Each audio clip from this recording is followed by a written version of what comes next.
హా, అవునబ్బా. మా లచ్చవ్వ 3, 4 దినాల సంధి అసలు అగుపియకుండా అయింది.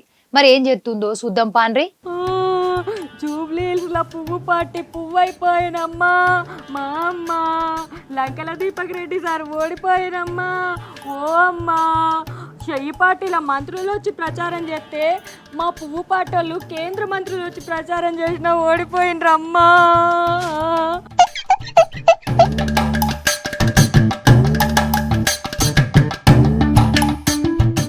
ఆగో, లచ్చవ్వ నువ్వెందుకు ఏడుతున్నవే? ఓడిపోయినందుకు పువ్వు పట్టుల్లో ఏడతలేరు. ఆ, నీకేం తెలుసమ్మా మా లంకల దీపక్ రెడ్డి సార్ పడ్డ కష్టం.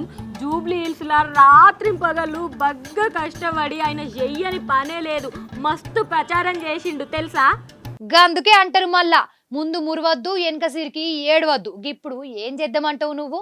ఏంది, మేము జూబ్లీ హిల్స్ ఎమ్మెల్యే సీటు గెలవకపోయినా జూబ్లీ హిల్స్లో ఉన్న మనుషుల మనసులన్నీ గెలిచినాను తెలుసా నీకు.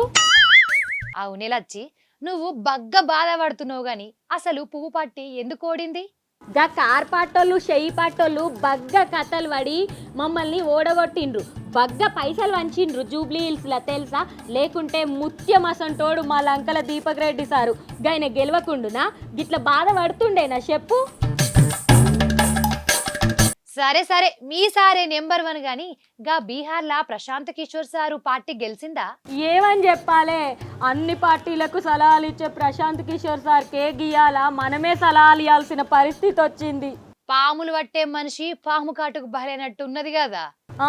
గా బీఆర్ రాజకీయం ఏందో ఏమో కానీ నేను పోయి మా లంకల దీపక్ రెడ్డి సార్ని కలవాలి. సారు ఎంత బాధపడుతున్నాడో ఏమో ఓడిపోయినందుకు. నేను పోయి అటకాయించొస్తా సార్ ఎట్లున్నాడో ఏందో. చూసిండ్రు కదా ఊళ్ళమ్మ లచ్చవ్వ కథ.